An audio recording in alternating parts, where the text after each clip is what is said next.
Oke, selamat siang rekan-rekan sekalian. Perkenalkan, saya Ida Bagus Indra Narutama. Saya merupakan mahasiswa program studi Pasca Sarjana S2 Magister Manajemen di Fakultas Ekonomi dan Bisnis Universitas Udayana. Saya juga saat ini selain berkuliah juga saya bekerja di salah satu perusahaan yang cukup besar. Hari ini saya akan membuat video atau konten terkait tugas yang diberikan oleh salah satu dosen MSDM, Manajemen Sumber Daya Manusia, yaitu Bapak Agus Ganesha Rahyuda, di mana tugas yang diberikan oleh beliau itu para mahasiswi pasca sarjana MSDM disuruh untuk mencari job analisis yang dilakukan saat pemilu tahun 2019, saat pemilihan presiden dan wakil presiden.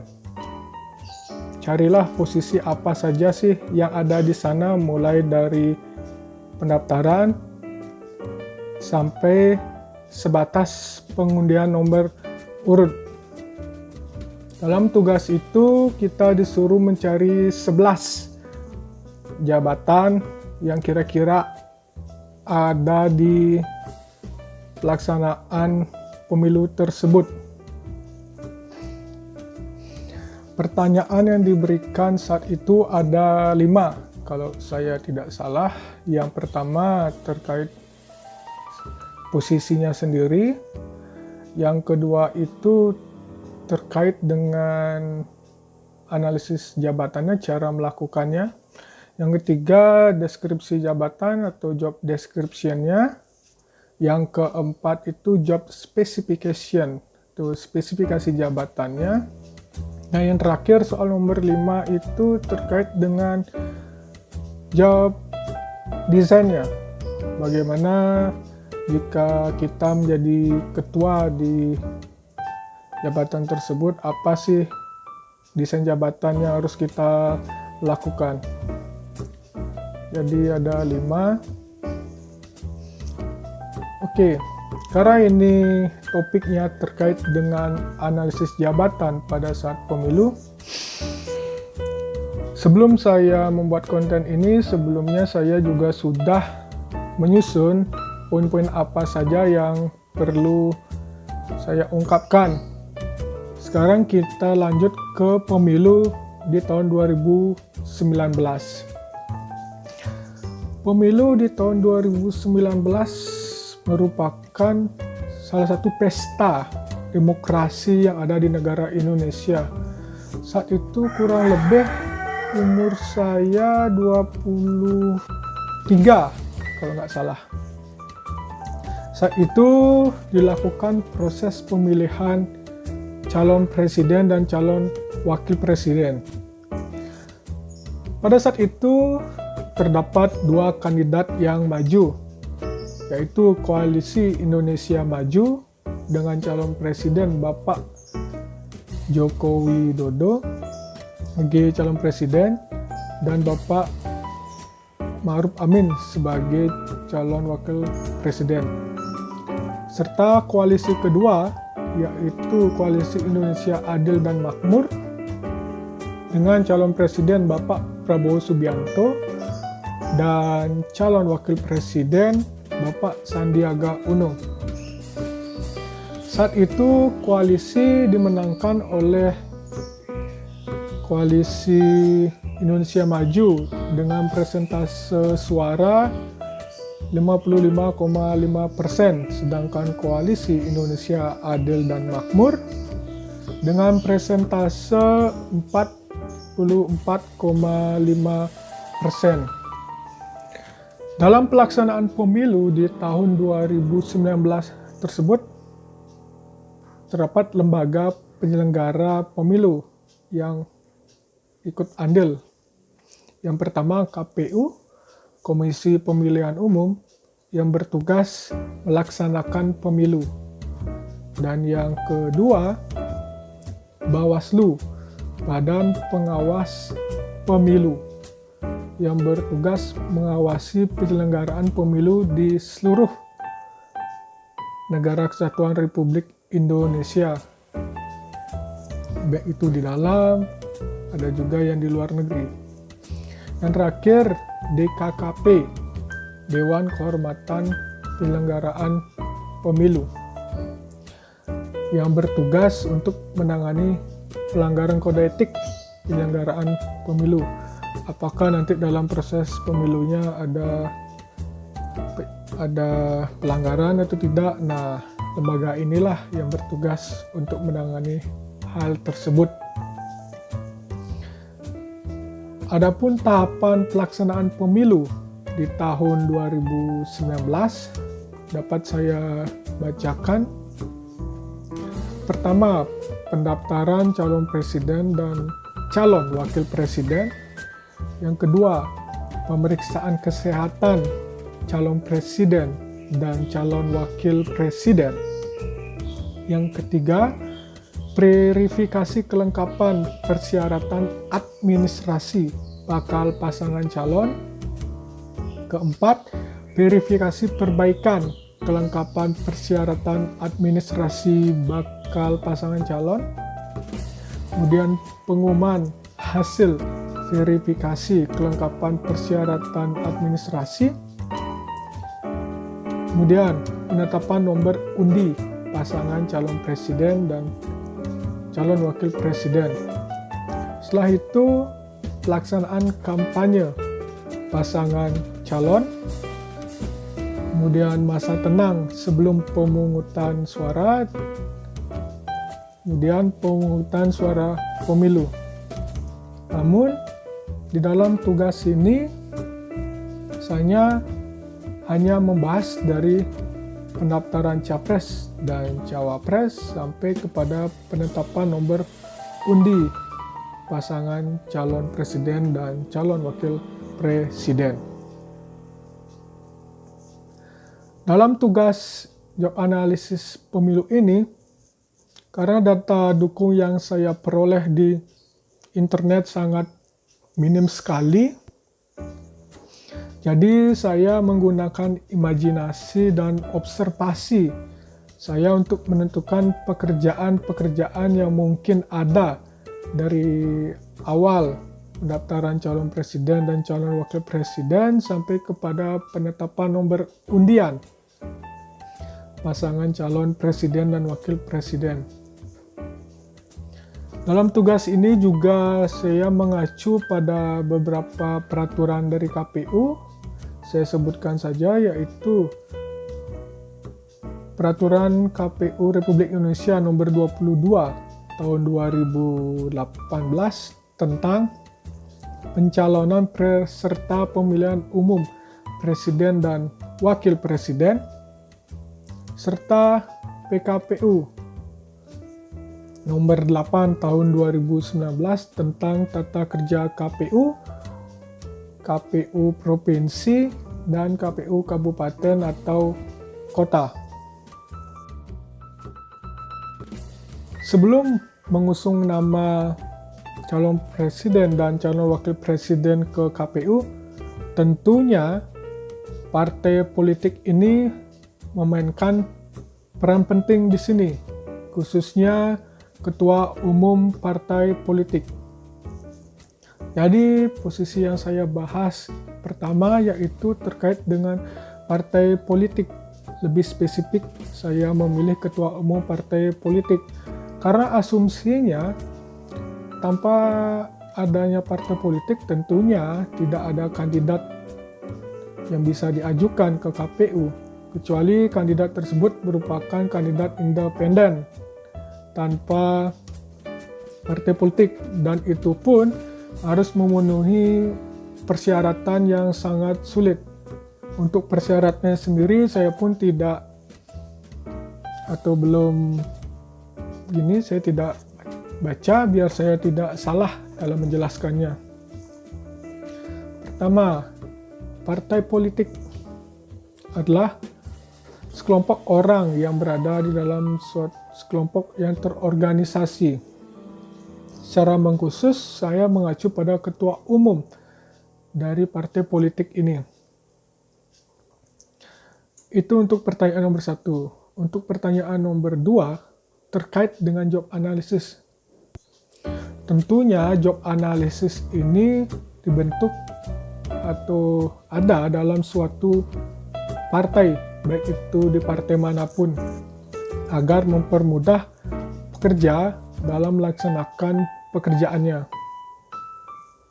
Tentunya job analysis yang ada di partai politik disesuaikan dengan struktur organisasi dan kebutuhan yang ada di partai tersebut. Karena masing-masing partai memiliki struktur organisasi dan kebutuhan yang berbeda-beda terkait suatu posisi atau jabatan.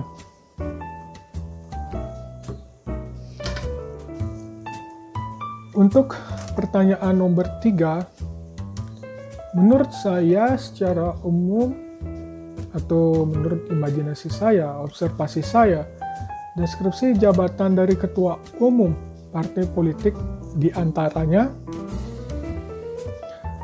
1. Memimpin, mengkoordinasikan, dan mengendalikan organisasi dalam pelaksanaan seluruh kegiatan organisasi. Memimpin rapat-rapat pengurus, memelihara kebutuhan dan kekompakan seluruh organisasi, mungkin juga bisa mewakili organisasi untuk menghadiri acara tertentu atau agenda lainnya, mungkin juga bisa mewakili organisasi untuk membuat kesepakatan dengan pihak lain setelah mendapatkan kesepakatan dalam rapat organisasi. Untuk wewenangnya sendiri, ketua umum dapat membuat dan mengesahkan seluruh keputusan-keputusan dan kebijakan-kebijakan organisasi yang bersifat strategis atau politis melalui kesepakatan dalam rapat pengurus organisasi. Ini jika saya kaitkan dengan topik ini, seperti memilih calon-calon yang dirasa pantas untuk maju menjadi calon presiden dan calon wakil presiden. Kita lihat pada tahun 2019 lalu, di mana saat itu Ketua Umum PDIP ya, Ibu Megawati Soekarnoputri, beliau menunjuk Bapak Joko Widodo untuk maju sebagai calon presiden yang didampingi oleh Bapak Ma'ruf Amin sebagai calon wakil presiden. Sedangkan partai oposisi atau lawannya, di mana itu Ketua Umum Partai Gerindra, Bapak Prabowo Subianto, maju sebagai calon presiden dan didampingi oleh Bapak Sandiaga Uno sebagai calon wakil presiden. Pertanyaan keempat, terkait spesifikasi jabatan atau job specification dari Ketua Umum Partai Politik, tentunya terdapat beberapa karakteristik yang harus dipenuhi. Berikut karakteristik tersebut, dan ini pun juga menurut pandangan saya. Yang pertama, pendidikan formal diutamakanlah minimal S1. Karena asumsi saya, S1 tersebut sudah dianggap memiliki pemikiran yang cukup kompleks dibandingkan dengan jenjang pendidikan sebelumnya. Bisa juga S2 atau S3. 2, tentunya harus memiliki jiwa kepemimpinan. Leadership-nya harus dimiliki. karena dia bertindak sebagai pemimpin yang memimpin, mengorganisasikan, mengatur seluruh anggotanya. Memiliki pengalaman sebagai pemimpin juga sangat penting di sini.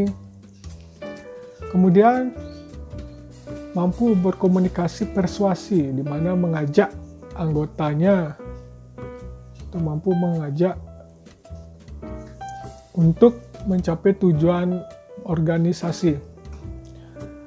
Mampu mengambil atau membuat sebuah keputusan, problem solving, di mana ini memang terkait ketua tersebut harus dimiliki dalam pengambilan keputusan, dan memiliki kemampuan manajemen konflik. Nah, ini juga sangat penting dibutuhkan oleh ketua, karena jika ada anggota yang melakukan konflik satu sama lain, nah di sini peran ketua itu sangat diperlukan, sehingga dia harus memiliki suatu manajemen konflik agar tidak terjadi konflik di sesama anggota yang ujungnya dapat menghambat tujuan organisasi. Kemudian mampu berpikir kritis, di mana ketua itu tidak hanya menerima masukan, tapi juga dia berkritis dalam menerima masukan tersebut, tidak serta-merta diterima saja, tapi juga diproses atau dikelola lagi. Dia berpikir analitis, melakukan analisa terkait permasalahan yang ada tersebut dapat dianalisa dengan baik dari mungkin berbagai sudut pandang, sehingga akan mendapatkan suatu benang merah, dan juga berintegritas, jujur, karena ketika pemimpin tersebut memiliki hal-hal seperti itu, biasanya para anggota pun akan mengikuti hal-hal serupa. Kelima, karena informasi terkait ini sangat minim, jadi ya saya mencoba untuk menjawabnya dengan perkiraan saya. Pertama, mungkin terkait job design di suatu partai politik, saya akan melakukan re-engineering, di mana merubah secara keseluruhan proses bisnis, termasuk organisasi, termasuk juga pekerjaannya. Saya akan menyesuaikan posisi atau jabatan yang ada dengan mengikuti perkembangan zaman, teknologi, dan lainnya. Jika dirasa ada suatu posisi atau jabatan yang tidak relevan lagi, maka saya tidak segan untuk menghapus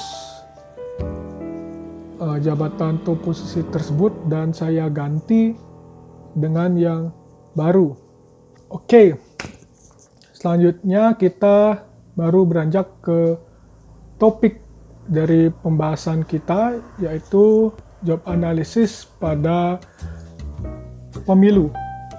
Dalam analisis jabatan proses pemilu ini, menurut imajinasi saya, observasi saya membagi petugas panitia yang di KPU menjadi dua.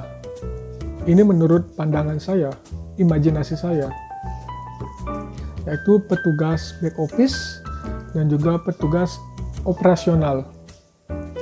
Petugas back office di sini saya terdiri dari petugas sumber daya manusia, petugas umum, dan juga petugas keuangan, anggaran, dan akuntansi.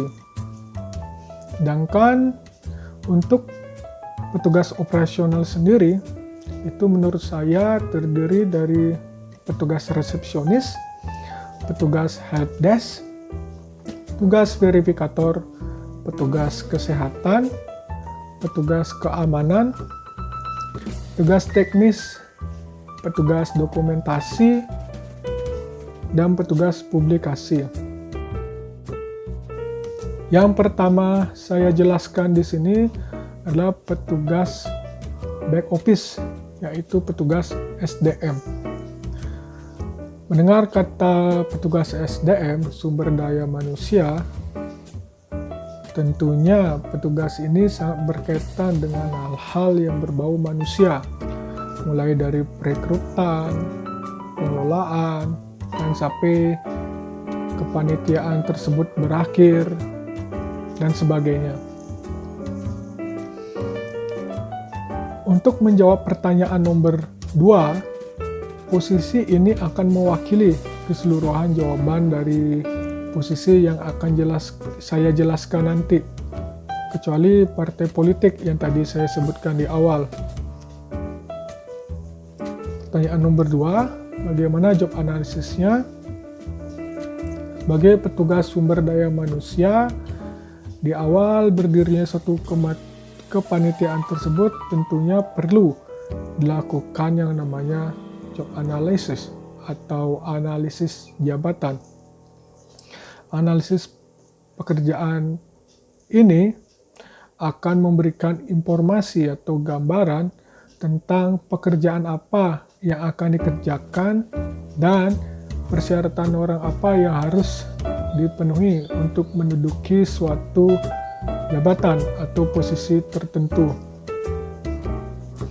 Dalam menggali terkait analisis jabatan ini, petugas SDM dapat melakukannya dengan berbagai cara, seperti yang saya jelaskan tadi, seperti wawancara, observasi,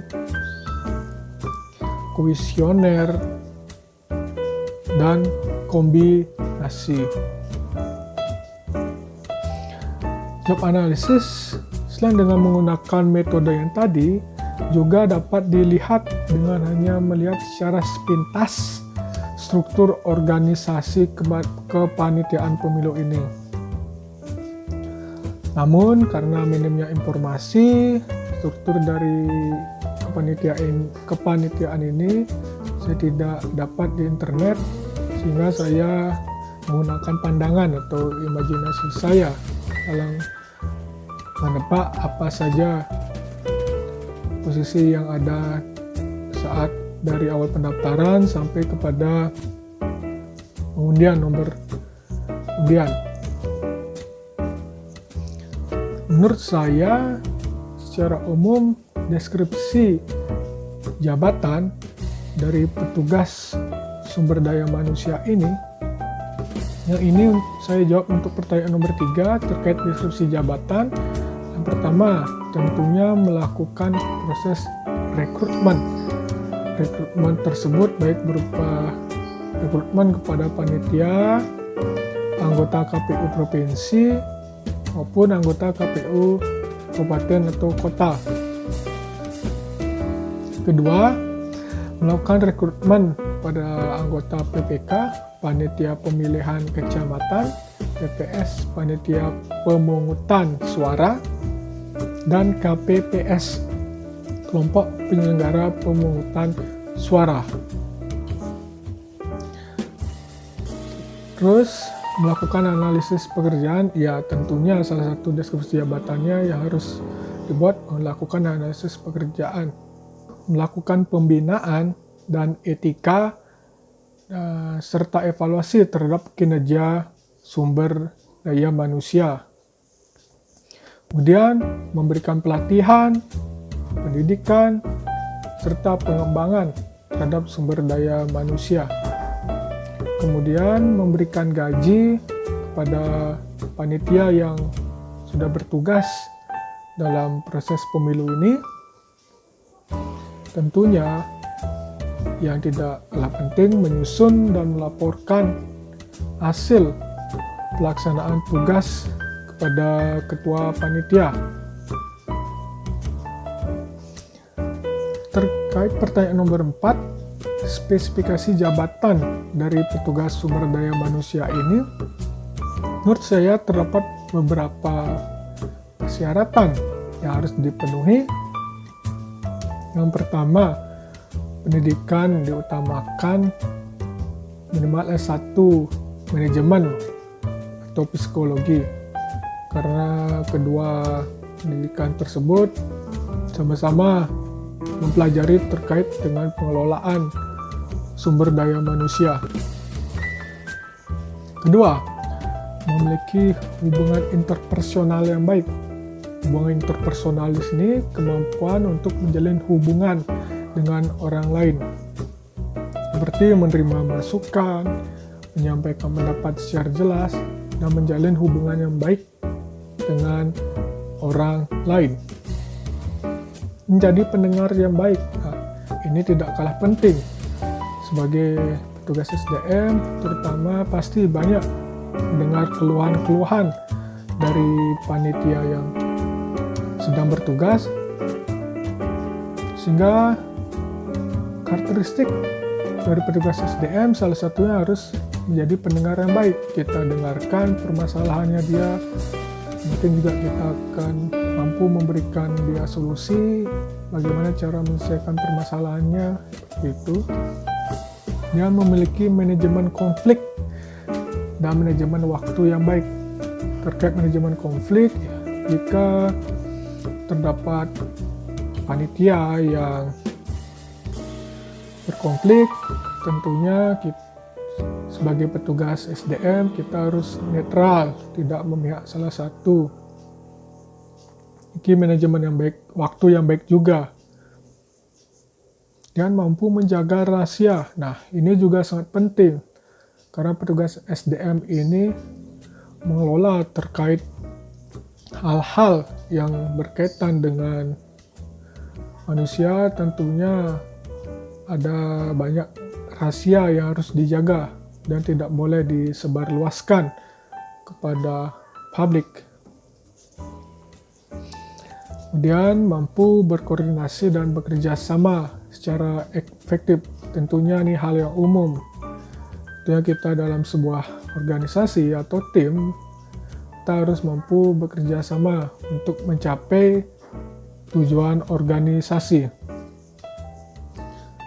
Untuk hard skill sendiri, menurut saya mampu mengoperasikan Microsoft Office seperti Word, Excel, PowerPoint, dan Internet, karena petugas SDM ini akan banyak menyusun data-data yang berkaitan dengan SDM, sehingga itu harus dikuasai.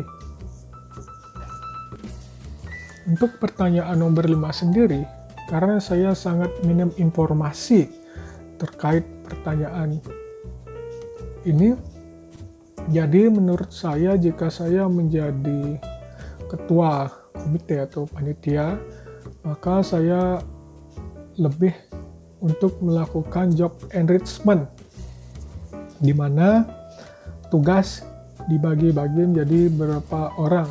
Misalnya, ada petugas SDM yang menghandle terkait rekrutmen panitia, anggota KPU, kabupaten, dan sebagainya. Ada petugas yang menghandle terkait gaji panitia. Ada juga petugas yang menghandle terkait dengan penilaian kinerja. Dengan dilakukannya cara ini, tentunya beban kerja menjadi lebih ringan dan pekerjaan dapat diselesaikan dengan baik dan efektif.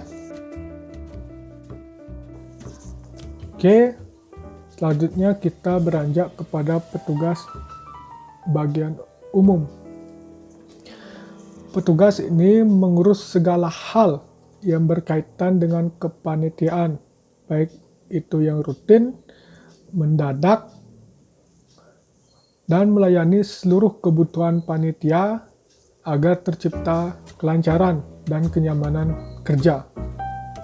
Sehingga terkadang petugas umum ini sering disebut sebagai pengurus rumah tangga dalam suatu kepanitiaan. Karena kita tahu sendiri di rumah tangga berarti kan kita harus mengurusi segala hal yang ada di dalamnya. Sebutan untuk petugas umum tersebut begitu. Pengurus rumah tangga organisasi, dalam hal ini kepanitiaan. Untuk pertanyaan nomor 2, karena tadi sudah saya jelaskan di awal, kalau dari petugas SDM tersebut sudah mewakili dari untuk menjawab pertanyaan nomor 2 pada posisi lainnya. Jadi saya teruskan pada pertanyaan nomor 3. Menurut saya sendiri, secara umum deskripsi jabatan dari petugas umum tersebut diantaranya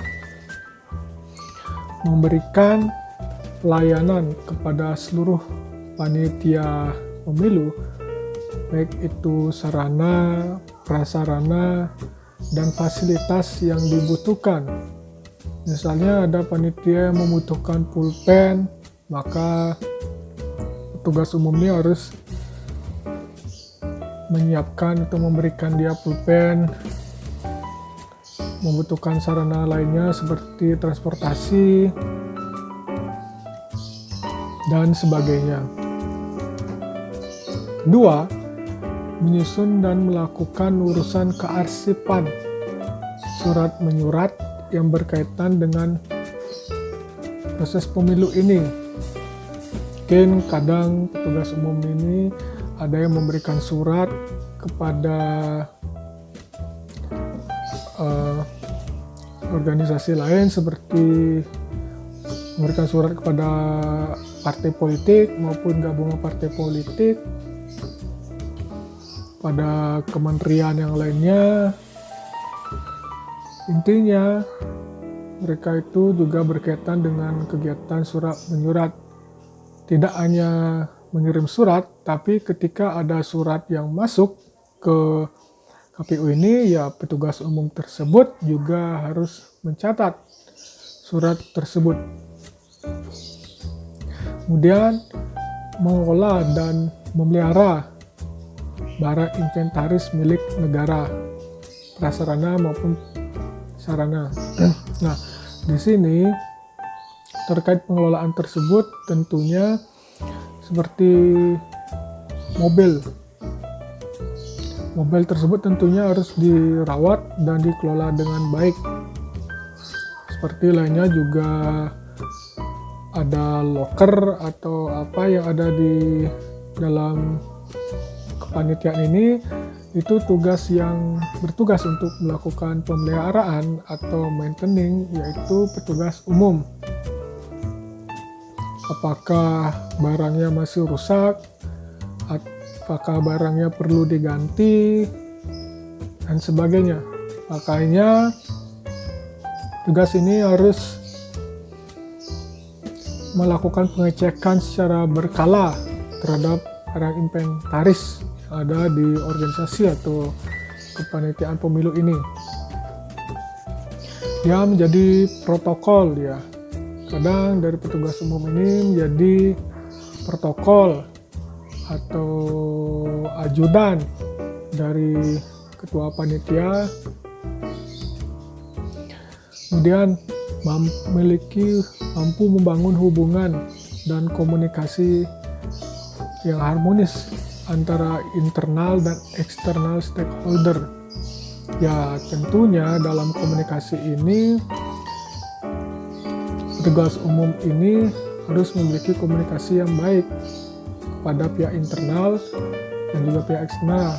Pihak eksternal di sini itu nanti ada kaitannya terhadap negosiasi. Misalnya dari kepanitiaan ini ingin membeli sebuah buku, pulpen atau meja lah. Maka petugas umum ini akan bergerak dengan mencari vendor dari luar. Nah, kemampuan komunikasi yang harmonis atau negosiasi ini harus dijaga dengan baik agar dapat terjalinnya kerjasama yang baik juga. Dan yang tak kalah penting, menyusun dan melaporkan hasil pekerjaan atau pelaksanaan tugas kepada ketua panitia. Untuk pertanyaan nomor 4, terkait spesifikasi jabatan pada petugas umum, tentunya menurut saya terdapat beberapa karakteristik yang harus dipenuhi. Pendidikan formal minimal S1, manajemen atau hukum lah. Karena di sini kan dia juga akan mengelola tidak hanya karyawan tapi juga barang, makanya saya memasukkan S1 manajemen. Kalau tentang S1 hukum, kadang di petugas umum ini ada bagian legalitas. Nah, di sana biasanya berkaitan. Memiliki hubungan interpersonal yang baik dan mampu melakukan negosiasi. Seperti yang saya katakan tadi di awal, ya petugas ini harus memiliki karakteristik memiliki hubungan interpersonal yang baik. Dia memiliki kemampuan untuk membangun atau membina hubungan yang baik dengan orang lain. Dan kemampuan negosiasi terkait dengan pengadaan barang yang dibutuhkan oleh panitia. Tentunya dia akan melakukan suatu negosiasi dengan vendor. Nah, di sana para petugas umum ini harus mampu melakukan negosiasi agar terciptanya komunikasi yang baik, sehingga dapat terjalinnya kerjasama yang baik juga. Secara umum juga mampu berkoordinasi dan bekerja sama secara efektif, saling melengkapi dan membantu berbagai tugas dan beban kerja. Juga yang tidak kalah penting, mampu mengoperasikan Microsoft Office. Itu tentunya persyaratan hal yang lumrah di zaman sekarang untuk dipenuhi. Untuk pertanyaan nomor 5 sendiri, hampir sama jawaban saya dengan jabatan sebelumnya. Karena saya sangat minim informasi terkait desain jabatan pada posisi ini, jadi menurut pandangan, observasi maupun imajinasi saya, lebih baik dilakukan job enrichment, di mana tugas dibagi kepada beberapa orang. Misalnya ada petugas yang khusus mengurusi terkait pengarsipan surat-surat, baik surat yang keluar maupun surat yang masuk. Misalnya petugas lainnya mungkin yang mengurus terkait pemeliharaan sarana prasarana. Petugas lainnya juga mungkin ada yang menjadi protokol yang mendampingi ketua panitia dalam setiap acara. Oke, untuk petugas umum, demikian yang dapat saya sampaikan di petugas umum. Untuk selanjutnya kita beralih kepada petugas yang lainnya. Petugas selanjutnya yaitu petugas keuangan. Dari yang saya baca di PKPU tersebut, tugas dari keuangan ini justru malah digabung dengan bagian umum. Tapi kalau menurut saya lebih baik dipisah. Jadi saya menyebutnya di sini bukan petugas keuangan, tapi petugas keuangan, akuntansi dan anggaran. Karena ketiga hal tersebut merupakan hal beda, tapi masih dalam satu yang sama, yaitu sama-sama mengurus terkait keuangan. Tugas ini tentunya mengurus terkait segala hal yang berkaitan dengan keuangan dalam proses kegiatan pemilu.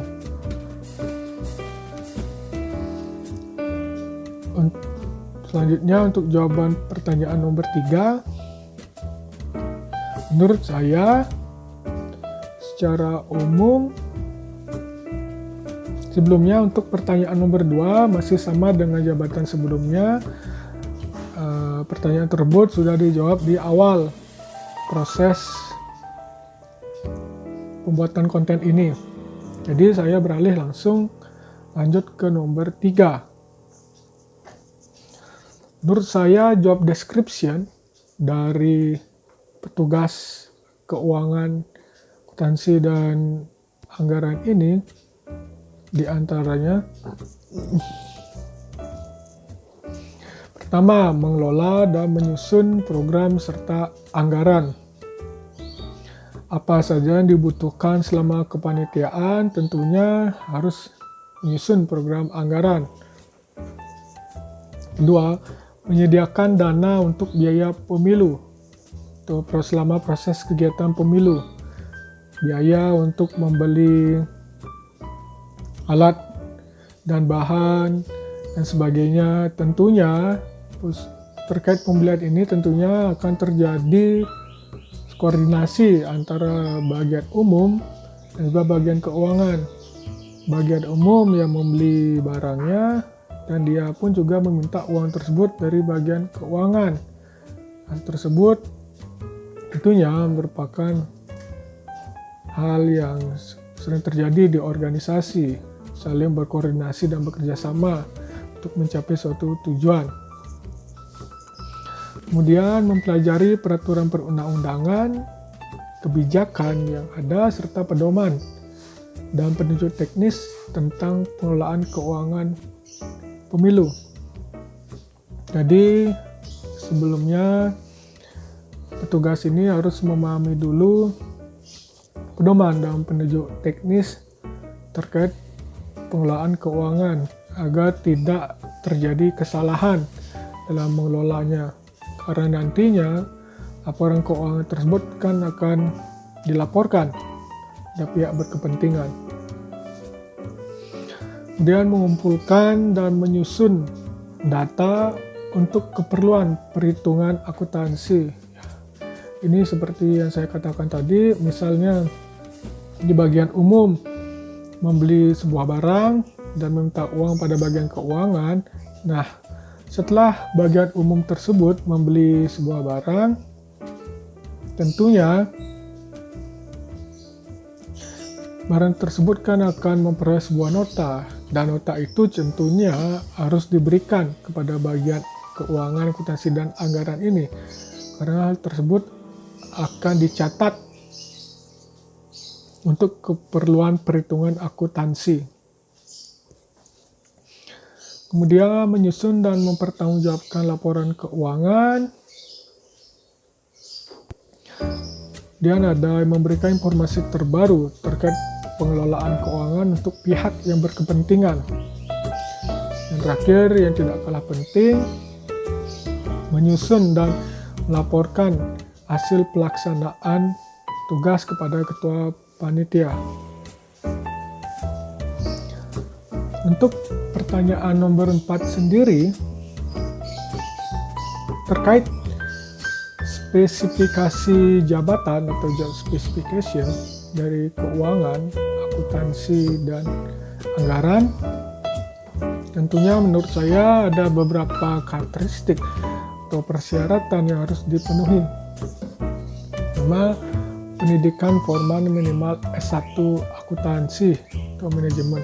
Ya, tentunya terkait perhitungan ini tentunya S1 akuntansi sangat diperlukan karena mereka mempelajari tentang hal-hal keuangan dan juga manajemen, khususnya manajemen keuangan, terkait pengelolaan terkait keuangan. Jika tadi di SDM ada pengelolaan orangnya, mungkin itu lebih condong ke manajemen SDM. Jika tadi di barang, pengelolaan terhadap barang, jadi sekarang di pengelolaan terhadap keuangan lebih condong ke manajemen keuangan. Kemudian mampu berkoordinasi dan bekerja sama secara aktif. Yang kemampuan berhitung yang baik, ya tentunya karena kita petugas ini menyusun laporan keuangan dan sebagainya, tentu kemampuan berhitung di sini juga harus baik dan tepat. Memiliki fokus dan konsentrasi tinggi. Nah, karena ini kan berkaitan dengan keuangan, jadi orang-orang atau petugas yang ada di sini tuh harus memiliki konsentrasi yang penuh atau fokus, karena jika ada yang salah sedikit kan tentunya akan menjadi permasalahan bagi organisasi tersebut, khususnya di bidang keuangannya. Kemampuan analisis data. Nah, tugas ini mampu menganalisis dari laporan yang telah dia buat, analisis data terkait keuangannya, bagaimana dia harus mampu untuk melakukan hal tersebut. Detail dan teliti. Nah, ini seperti yang saya sampaikan tadi, karena dia berkaitan dengan menghitung perhitungan, maka dia harus detail dan teliti. Jangan sampai salah dalam menghitung suatu koran atau anggaran dan sebagainya. Karena hal tersebut tentunya akan berdampak juga pada perusahaan atau kepanitiaan atau organisasi. Kemampuan komunikasi yang baik, ya terkait ini mana mereka juga harus memiliki komunikasi yang baik agar dapat berkoordinasi baik antar jabatan atau posisi. Dan yang tak kalah penting, kemampuan untuk mengoperasikan Microsoft Office. Ya tentunya Microsoft Office di sini terutama di bagian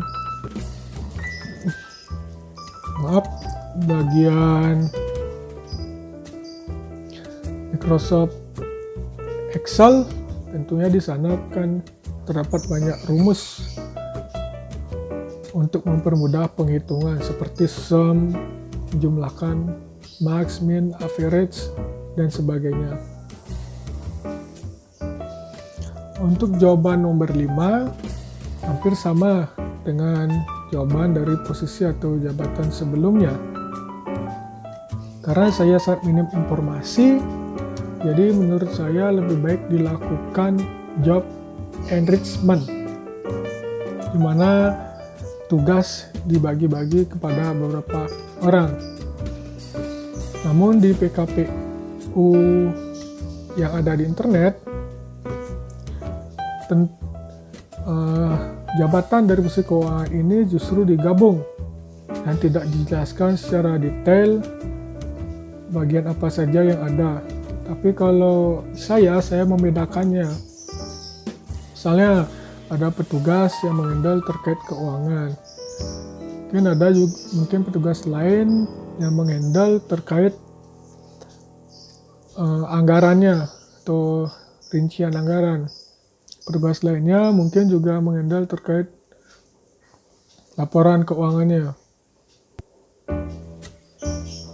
Untuk jabatan ini, demikian yang dapat sampaikan. Untuk selanjutnya, kita akan beralih kepada petugas operasional. Selanjutnya, kita akan membahas tentang petugas operasional.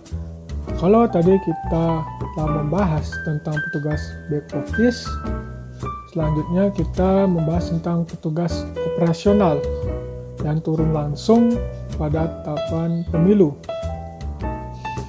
Tentunya setelah adanya kandidat yang ditentukan oleh partai politik atau gabungan partai politik, tentu proses selanjutnya akan lebih banyak dilakukan oleh petugas operasional atau petugas yang ada di lapangan. Sebelumnya, saya mengingatkan kembali tahapan dalam pemilu Capres dan Cawapres ini. Untuk dalam tugas ini saya dibatasi yaitu dari pendaftaran Capres sampai pada penentuan nomor undi. Mana tahapan yang pertama, pendaftaran Capres dan Cawapres. Kedua, pemeriksaan kesehatan Capres, calon presiden, dan Cawapres, calon wakil presiden. Tiga, verifikasi kelengkapan persyaratan administrasi pasangan calon presiden dan wakil presiden.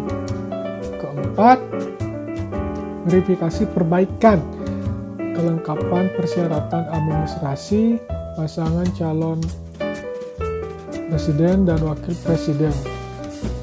Dan pengumuman hasil verifikasi kelengkapan persyaratan administrasi pasangan calon presiden dan wakil presiden.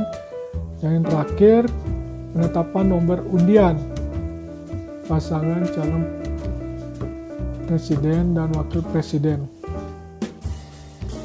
Untuk tahapan pertama, pendaftaran calon presiden dan wakil presiden, itu ada yang namanya menurut saya petugas resepsionis.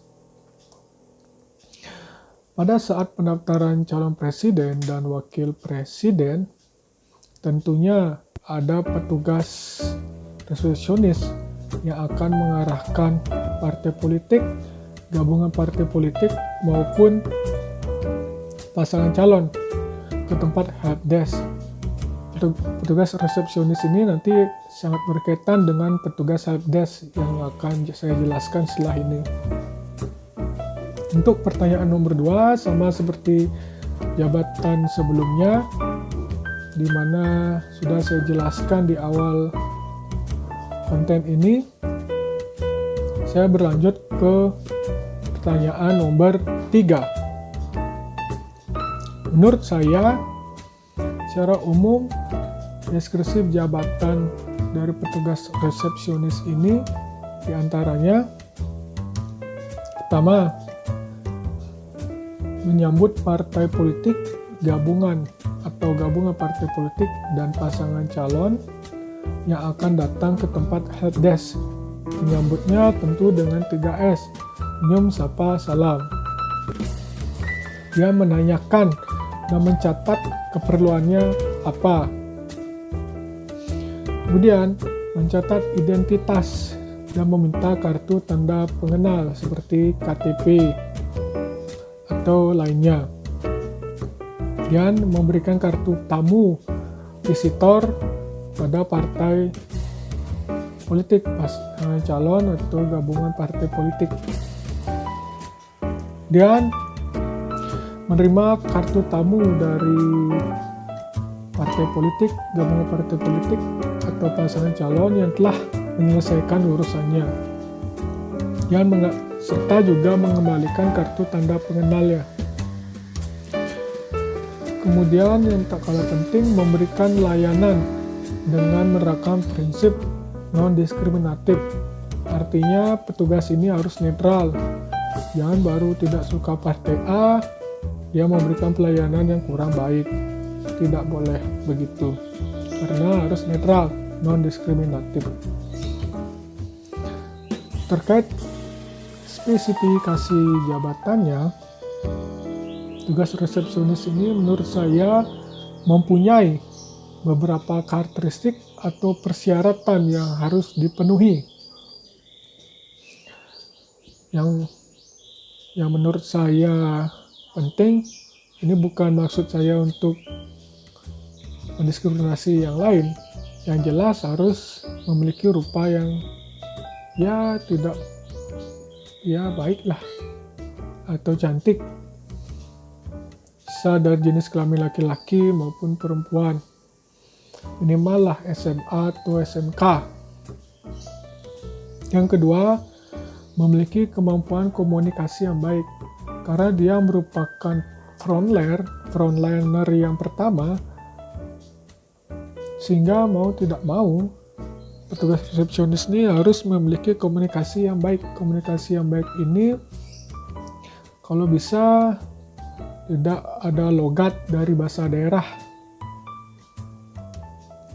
Dan memiliki hubungan interpersonal yang baik, artinya petugas ini mampu menjalin hubungan atau relasi yang baik dengan para tamu yang datang. Mampu bekerja sama dalam tim, mampu mengoperasikan komputer dengan Microsoft Office, ya secara umum atau lumrah pasti harus paham. Bersikap baik, ramah, dan sopan. Tugas ini pun juga harus ramah Jangan bekerja didasarkan pada suasana hati, harus sebisa mungkin bersikap netral, tidak diskriminatif seperti yang saya jelaskan tadi. Jika tidak suka partai A, maka kita tidak boleh menunjukkan hal-hal ketidaksukaan kita seperti memasang raut muka yang buruk, sinis, dan sebagainya. Sebisa mungkin harus netral, ramah, dan juga sopan. Terkait pertanyaan nomor 5, sama seperti jawaban sebelumnya, karena saya sangat minim informasi terkait pertanyaan ini, jadi menurut saya lebih baik dilakukan job enlargement. Kalau tadi sebelum-sebelumnya menggunakan job enrichment, kalau sekarang menggunakan job enlargement, di mana sebuah tugas dikerjakan oleh beberapa orang. Misalnya, mungkin ada petugas yang mengarahkan partai politik, gabungan partai politik, serta paslon A ke helpdesk, sedangkan petugas lainnya mengarahkan paslon B. Sehingga hal tersebut tentu dapat mengurangi beban kerja dari setiap pekerja. Untuk petugas resepsionis ini, demikian yang dapat saya sampaikan. Untuk selanjutnya kita akan beralih ke petugas helpdesk. Jika tadi kita telah memahami petugas resepsionis, selanjutnya dari resepsionis akan diarahkan kepada petugas helpdesk. Saat proses awal pendaftaran, KPU menyediakan petugas helpdesk. Helpdesk ini akan bekerja selama masa verifikasi dilaksanakan. Menurut saya sendiri, secara umum deskripsi jabatan dari petugas helpdesk ini diantaranya menyiapkan peralatan, sarana administrasi, dan kelengkapan helpdesk sebelum bertugas. Ini petugas bisa menyiapkan komputer, laptop, peralatan menulis untuk mencatat hal-hal yang dibutuhkan, pulpen, dan sebagainya. Kedua, melaporkan sedini mungkin gangguan teknis di helpdesk. Jika terdapat kendala di dalam pelaksanaan pekerjaannya, secepat mungkin petugas helpdesk ini harus segera menghubungi petugas teknis. Nah, ini ada kaitannya nanti dengan petugas teknis yang akan saya jelaskan nanti.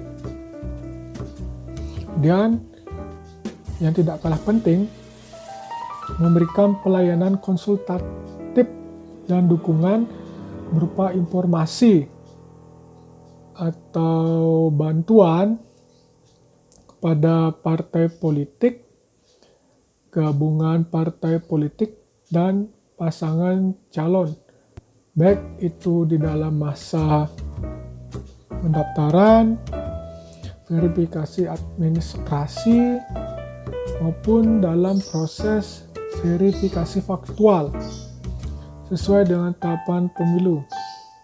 Artinya, petugas helpdesk ini dapat memberikan layanan konsultasi dan memberikan informasi mungkin seperti apa saja tahapan proses pemilu, kapan terlaksananya, di mana saja. Tugas helpdesk di sini harus memberikan informasi sedetail mungkin kepada para tamu agar tidak menimbulkan pertanyaan di kemudian hari secara detail dan jelas.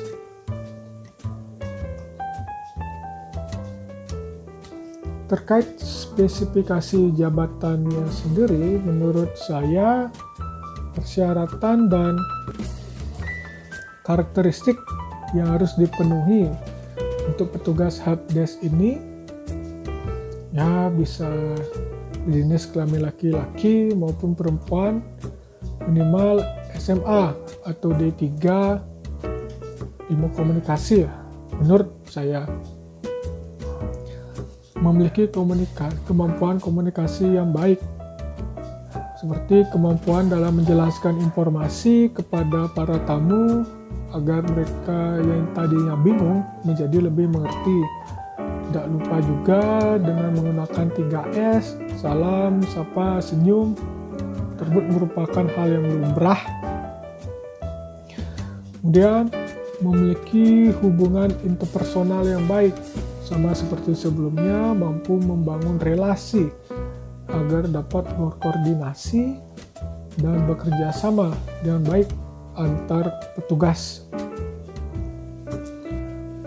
Bekerja sama, mampu memecahkan masalah atau memberikan solusi.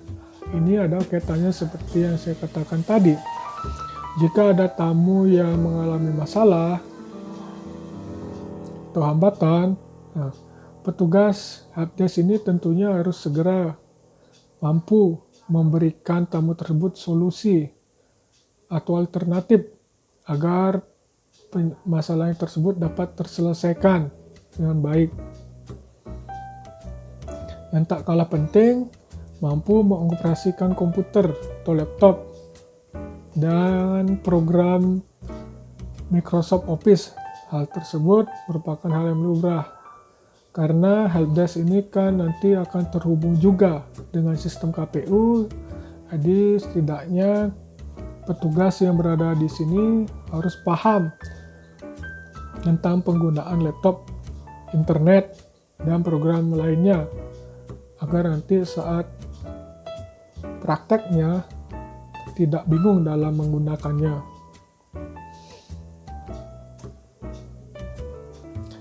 Untuk pertanyaan nomor 5, sama seperti zaman sebelumnya, karena saya sangat minim informasi terkait pertanyaan terakhir,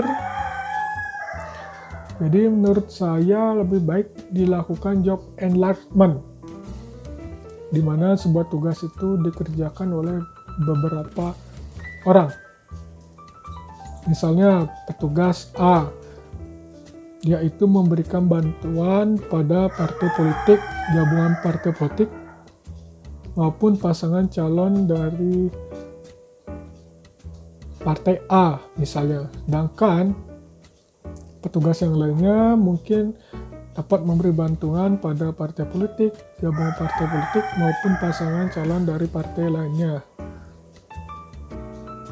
Untuk terkait petugas helpdesk ini, demikian yang dapat saya sampaikan. Untuk selanjutnya kita akan beralih ke petugas verifikator. Oke, untuk selanjutnya dari ada petugas resepsionis, di mana tamu akan diantarkan kepada petugas helpdesk. Petugas helpdesk ini akan memberikan informasi terkait hal-hal seperti pelaksanaan pemilu, persyaratan calon pemilu, dan sebagainya.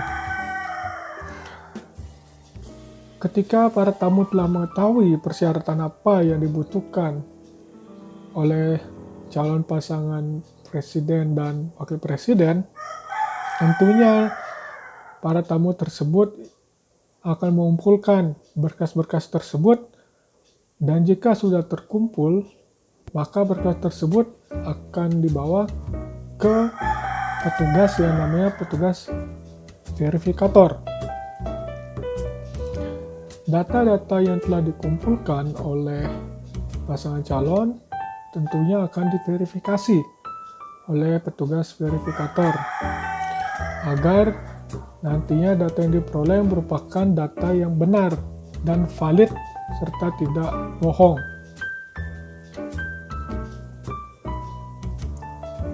Verifikasi ini adalah salah satu bentuk pengawasan melalui pengujian terhadap dokumen atau berkas secara administratif dengan pedoman dan kriteria yang berlaku atau yang telah ditentukan sebelumnya.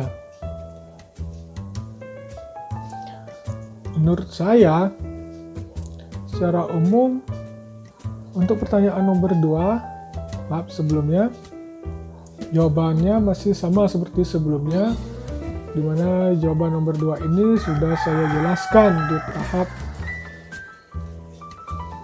awal dalam konten video ini. Untuk pertanyaan nomor 3 sendiri, deskripsi jabatan dari petugas verifikator ini diantaranya mengumpulkan data terkait dokumen persyaratan pasangan calon. Data-data apa saja yang sudah ada. Kalau di PKPU tersebut ada data-datanya, tapi saya tidak ingat jelas karena banyak data yang harus dikumpulkan. Kemudian mengolah data yang akan diperiksa sesuai dengan urutan-urutannya. Tujuannya tentunya untuk memudahkan pelaksanaan verifikasi. Jadi berurutan dari atas ke bawah sesuai dengan ketentuan yang telah ditentukan sebelumnya. Dan melakukan verifikasi kelengkapan dan kebenaran dokumen persyaratan pasangan calon. Diverifikasi, dicek kembali apakah ada kesesuaian maupun ketidaksesuaian. Kemudian terakhir menyusun berita acara hasil verifikasi terhadap kelengkapan dan kebenaran dokumen persyaratan pasangan calon presiden dan wakil presiden. Verifikasi tersebut dilakukan terhadap yang saya dapat peroleh di PKPU itu cap basah dan tanda tangan pimpinan atau ketua umum partai politik atau para pimpinan gabungan partai politik yang mengusulkan bakal pasangan calon, dan tanda tangan bakal pasangan calon, materai, kesesuaian dan kebenaran isi dokumen sesuai dengan ketentuan yang telah ditetapkan oleh panitia. Ketika petugas verifikator ini telah menyelesaikan tugasnya, melakukan pengecekan satu persatu terhadap data atau berkas yang dibawa oleh pasangan calon, jika terdapat kesalahan atau ketidaksesuaian data, maka petugas verifikator ini akan mengembalikan berkas tersebut kepada pimpinan parpol atau gabungan dari pimpinan parpol, serta bakal pasangan calon ini akan diberi kesempatan lagi untuk memperbaiki data atau berkas yang telah direvisi tersebut. Kemudian, jika data yang sudah direvisi tersebut kemudian lagi akan dibawa kepada tim verifikator untuk dilakukan suatu pengecekan ulang. Dan jika terdapat kesesuaian, maka data atau berkas tersebut akan diterima oleh petugas.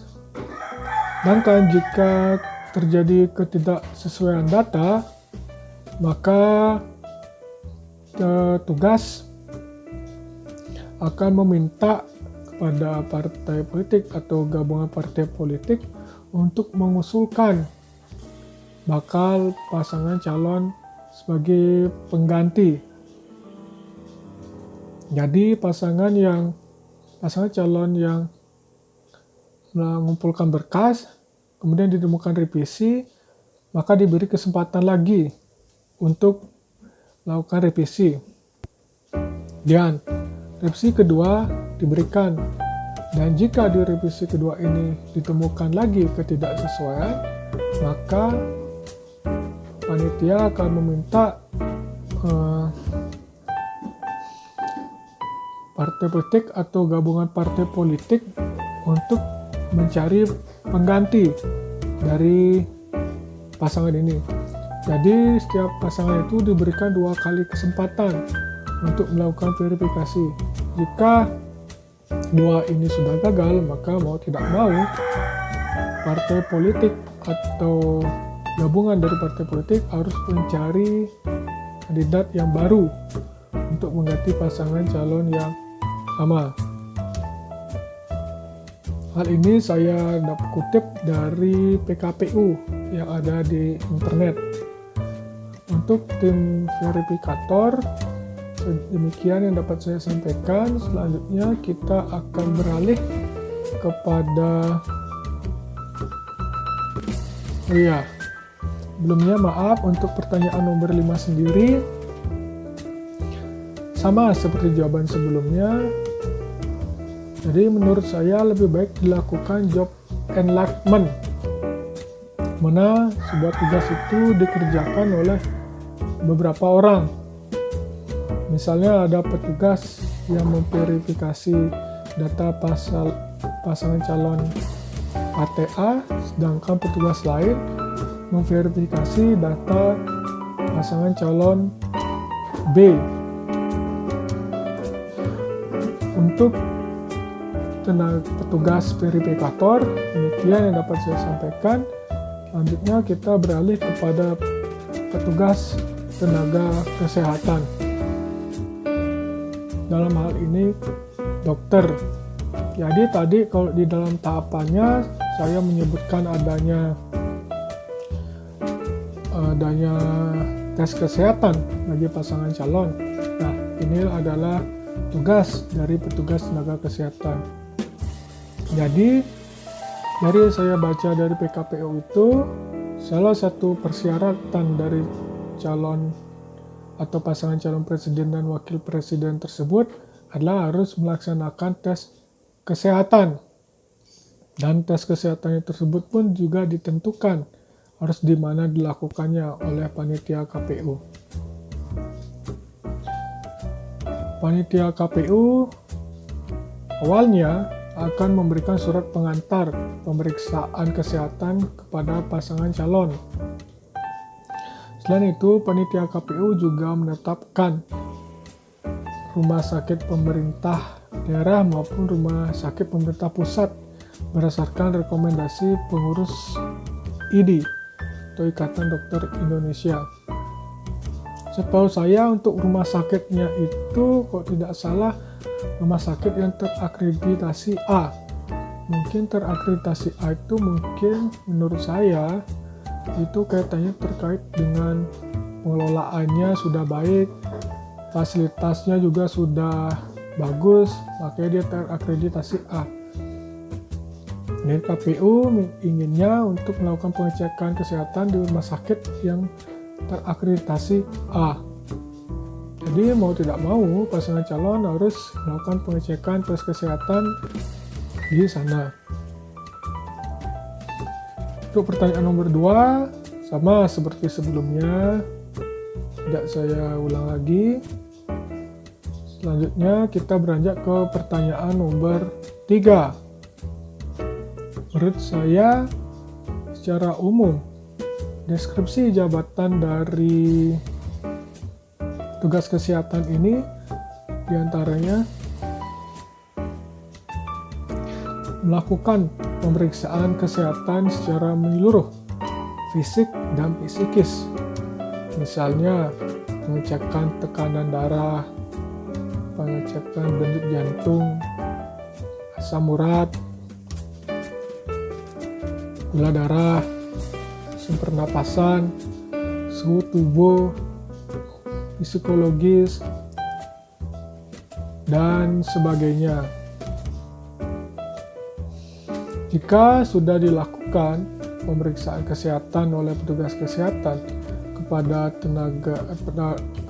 pasangan calon, maka tenaga kesehatan ini akan membuat suatu berita acara terkait pemeriksaan yang telah mereka lakukan, yang menyatakan 2 hal. Yang pertama, calon mampu atau tidak mampu secara jasmani dan rohani. Dan yang kedua, positif atau negatif terkait penyalahgunaan narkotika, psikotropika, dan zat adiktif lainnya. Jadi, petugas kesehatan tersebut membuat berita acara yang menyatakan kedua pernyataan tersebut.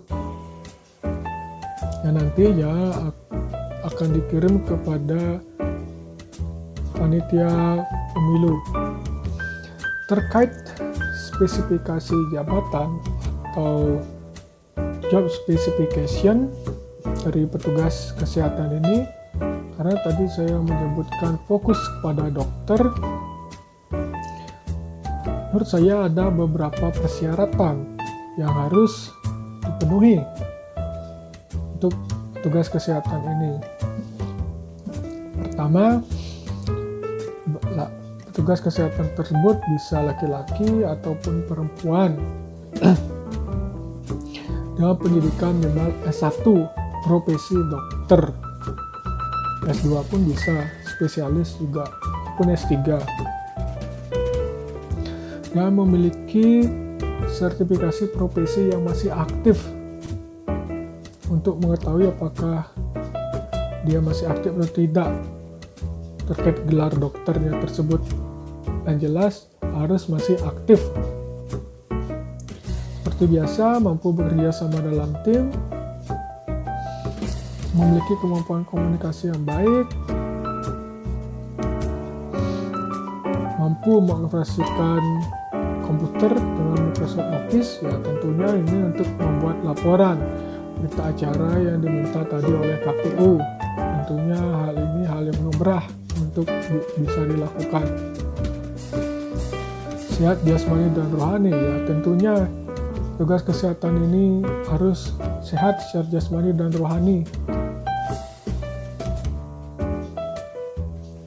Here memiliki kemampuan berpikir analisa. Nah, di sini juga sangat penting, di mana petugas kesehatan tersebut harus mampu membuat kesimpulan berdasarkan data yang telah dibuat. Misalnya saja, jika tekanan darahnya 140/80, maka bisa dikatakan apakah paslon tersebut memiliki tekanan darah tinggi, rendah, atau sedang. Kemampuan berpikir analisa ini sangat juga penting di bagian petugas kesehatan untuk dapat membuat suatu kesimpulan berdasarkan pelaksanaan kesehatan yang telah dilakukan. Untuk pertanyaan nomor 5, sama seperti pertanyaan sebelumnya, saya ingin informasi terkait hal ini. Jadi menurut saya lebih baik dilakukan job enlargement, di mana sebuah tugas itu dikerjakan oleh beberapa orang.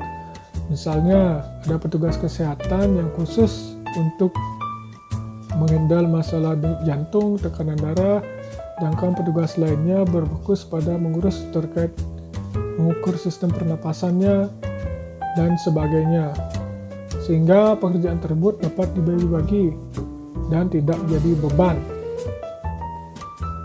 dari masing-masing pekerja.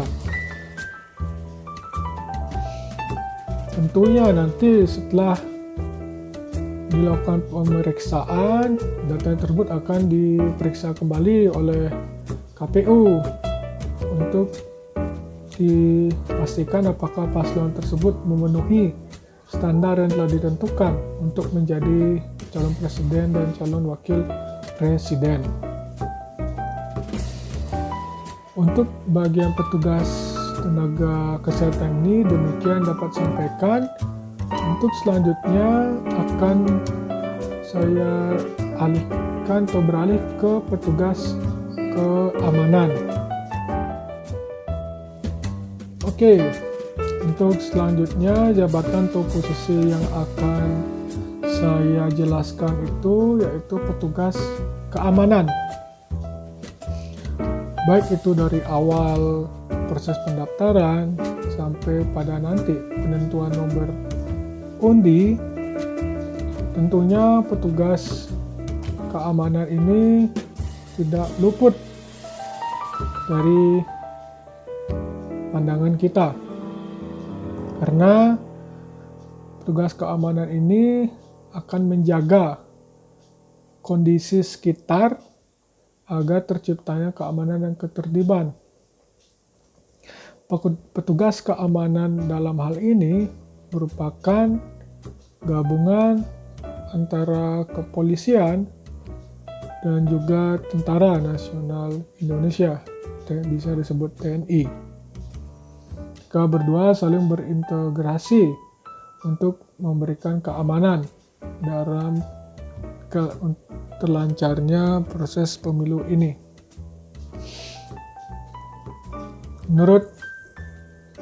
Untuk pertanyaan nomor 2, saya sudah jelaskan di awal.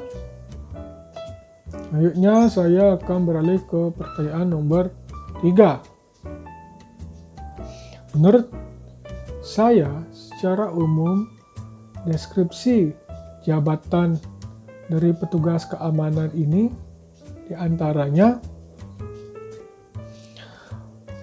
seperti yang saya sebutkan tadi, petugas keamanan di sini merupakan gabungan dari personel kepolisian dan TNI yang bertugas menjaga serta menangani ketertiban, ketentraman, dan keamanan proses pemilu dari awal sampai pemilu itu berakhir.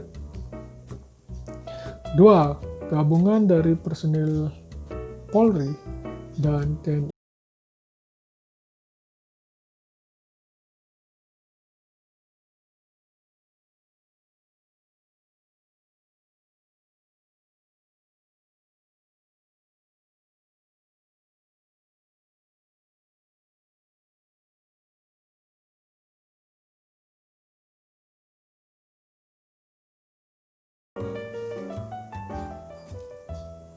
keamanan tersebut pun juga dilakukan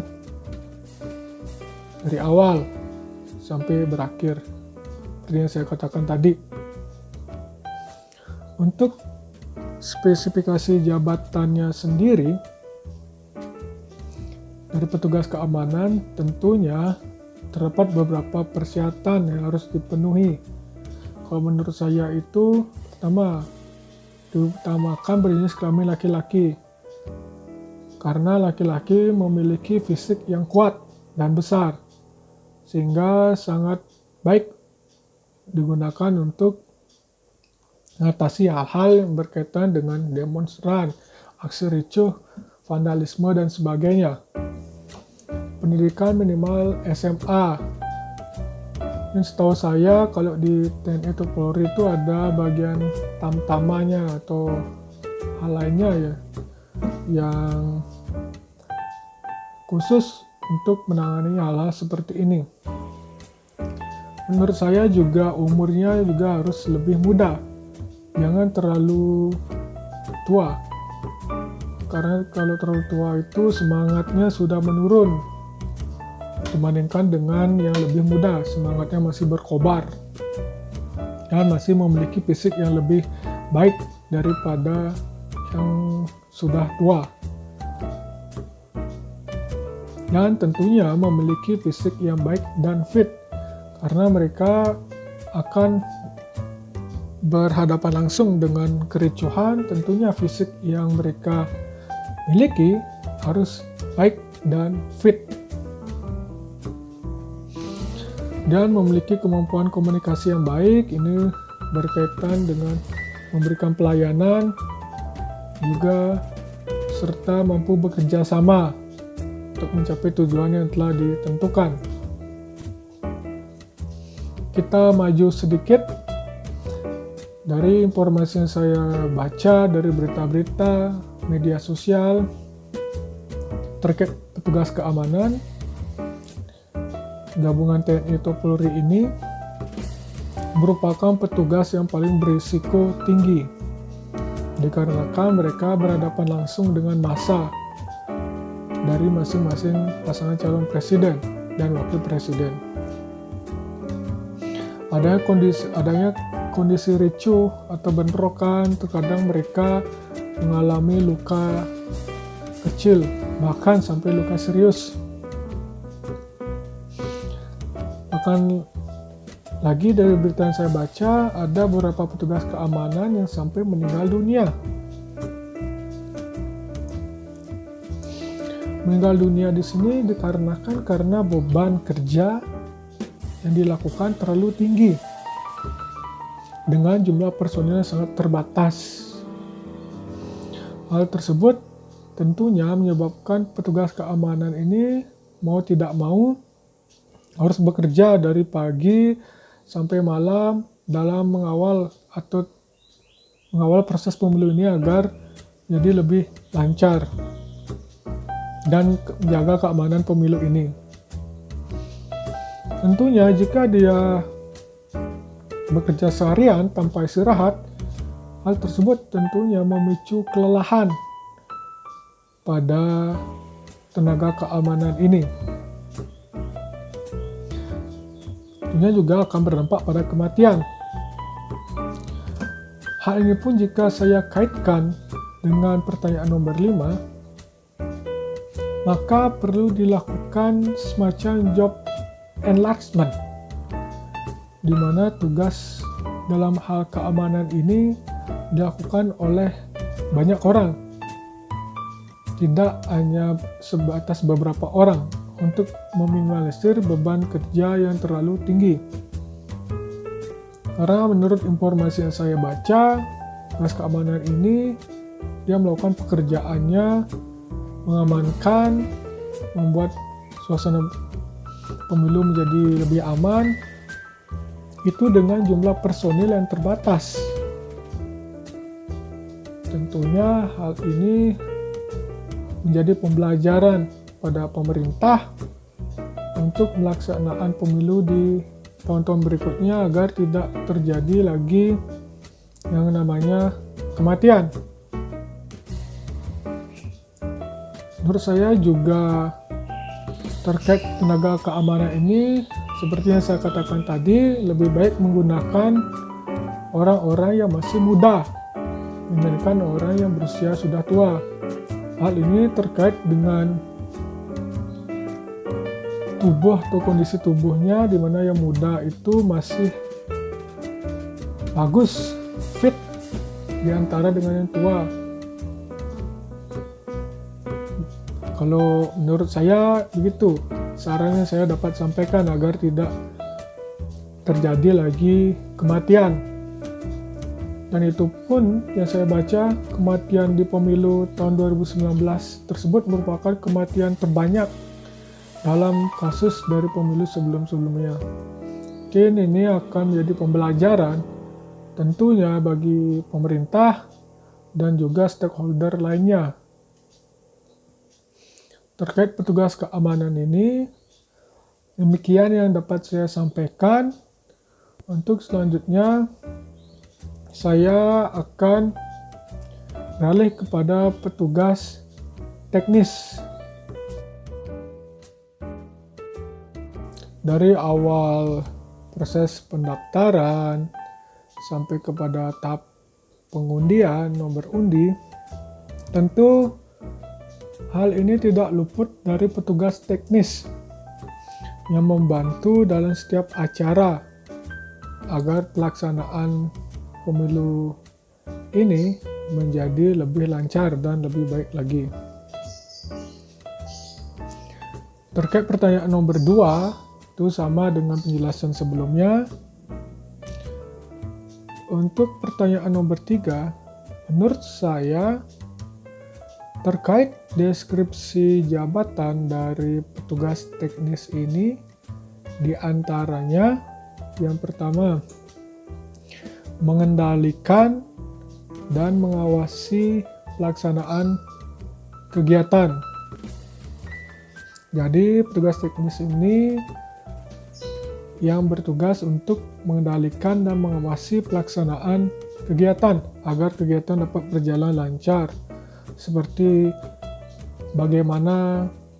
nanti saat proses pendaftarannya, meja helpdesk nanti ada di sebelah mana, resepsionis ada di sebelah mana, itu harus dipikir matang-matang oleh petugas teknis agar tidak terjadi kesalahan.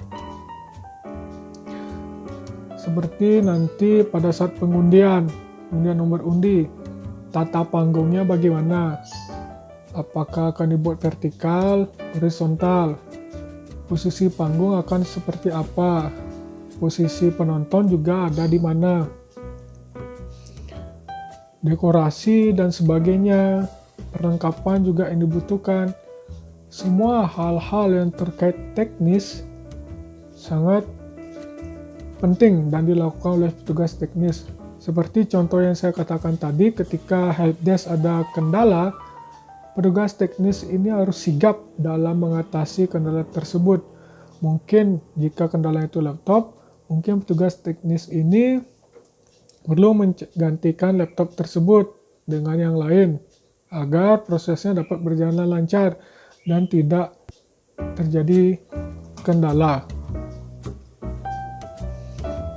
Di sini juga menurut saya tugas teknis di sini di dalamnya juga ada moderator dan juga MC yang mengatur jalannya acara. Bagaimana rundown-nya, apakah acara ini dulu dilaksanakan, kemudian ini itu sudah diatur sedemikian rupa agar pelaksanaannya menjadi lancar. Yang kedua, tentunya menyiapkan peralatan dan kelengkapan pelaksanaan pekerjaan. Peralatan yang digunakan pun jika itu tidak ada, maka dia dapat meminta kepada divisi umum untuk membelinya atau mencarikannya. Peralatannya tentunya harus lengkap. Kemudian, menyusun dan melaporkan perkembangan pelaksanaan kegiatan kepada ketua. Itu wajib dari masing-masing jabatan atau posisi, tentu itu juga merupakan hal yang wajib.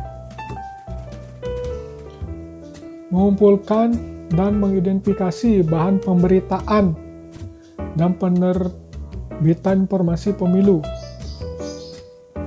Kemudian menyusun draft pemberitaan dan penerbitan informasi pemilu. Serta yang terakhir, mengumpulkan dan mengidentifikasikan bahan dan informasi pelaksanaan kampanye. Nah, terkait pemberitaan informasi ini tentunya tugas teknis ini nanti akan melakukan suatu koordinasi dengan petugas dokumentasi dan publikasi. Tugas teknis inilah yang menyusun berita terkait informasi sebelum dipublikasikan oleh petugas publikasi. Jadi, mereka harus berhati-hati dalam menyusun informasi terkait pemilu ini agar tidak terjadi semacam kebingungan di dalam masyarakat.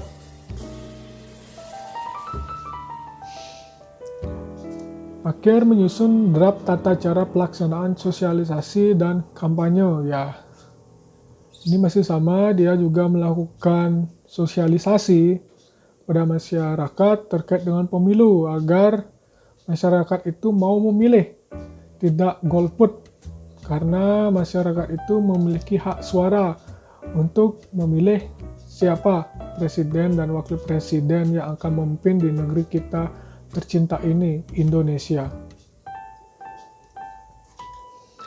Terkait spesifikasi jabatan dari posisi ini,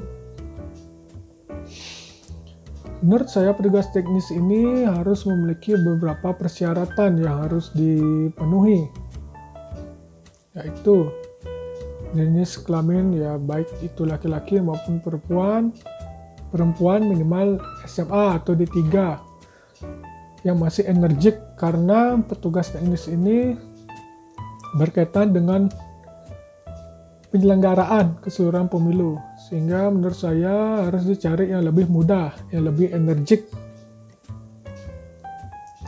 memiliki kemampuan komunikasi yang baik ya dalam hal berkoordinasi, kemudian memiliki hubungan interpersonal yang baik, mampu membangun relasi, kreatif. Nah, ini juga tidak kalah penting.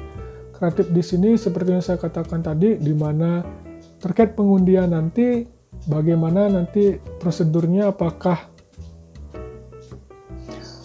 bagaimana posisi penonton, bagaimana posisi pasangan calon, itu harus dipikirkan sedemikian rupa dengan kreatif. Dan tentunya mampu bekerja sama dalam tim, mampu mengoperasikan komputer dengan Microsoft Office, ya itu hal yang umum. Jadi hal-hal segala teknis, ini petugas teknis berperan penting dalam hal ini. Kemudian pertanyaan nomor 5 sama seperti jawaban sebelumnya, karena saya sangat minim informasi terkait pertanyaan ini, jadi menurut saya lebih baik dilakukan job enrichment, karena tugas dibagi-bagi kepada beberapa orang.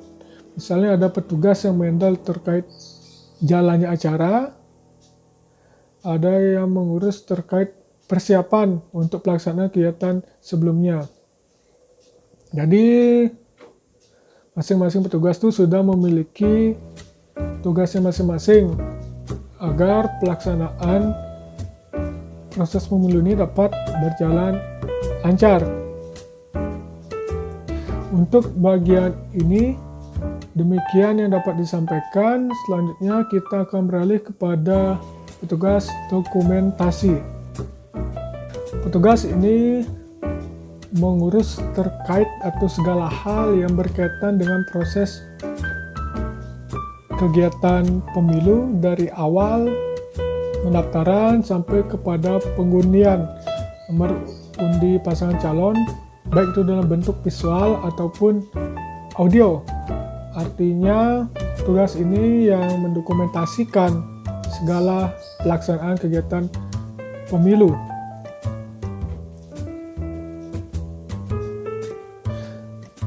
Baik itu visual maupun audio, direkam dengan menggunakan rekaman suara ataupun direkam dengan kamera.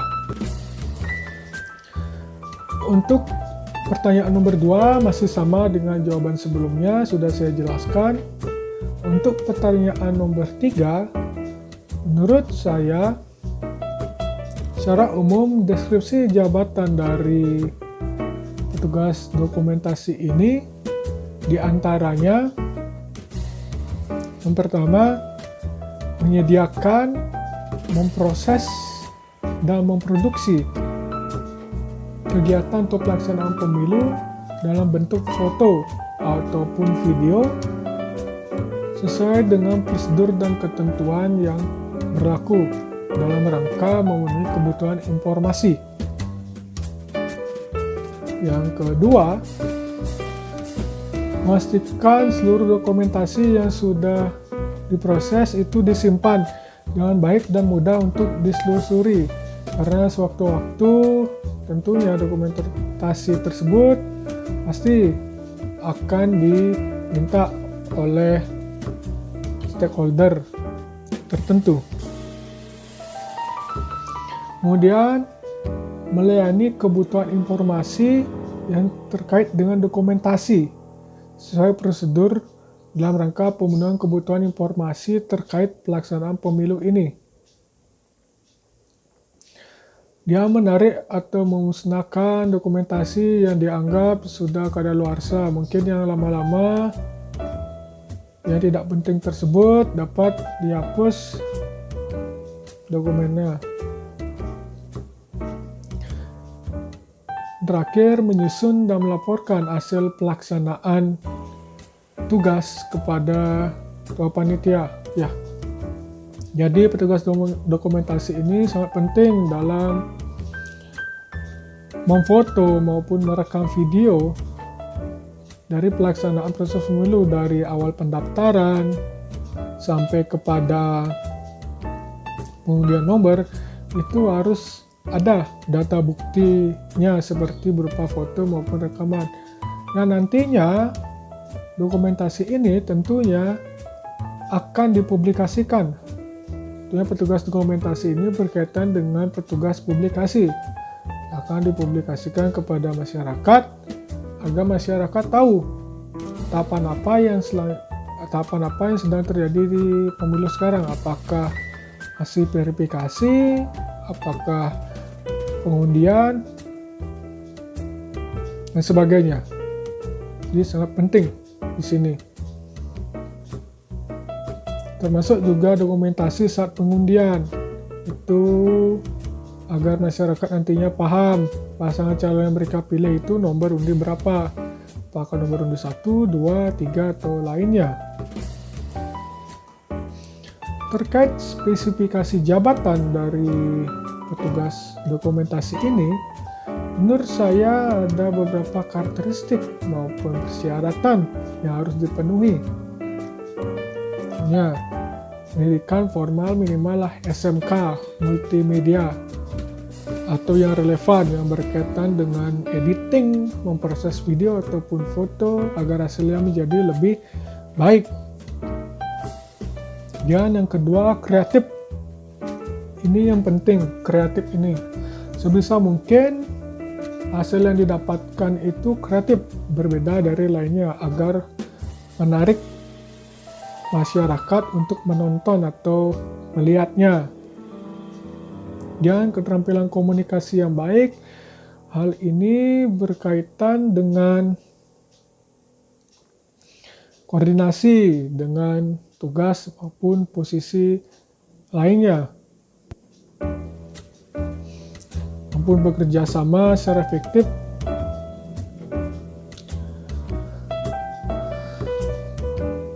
dan tentunya paham terkait dengan penggunaan kamera, mengedit video, mengedit foto, dan sebagainya. Untuk jawaban pertanyaan nomor 5, hampir sama dengan jawaban dari pertanyaan sebelumnya.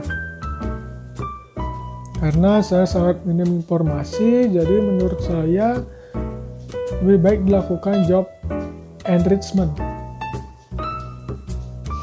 di mana tugas dibagi kepada beberapa orang.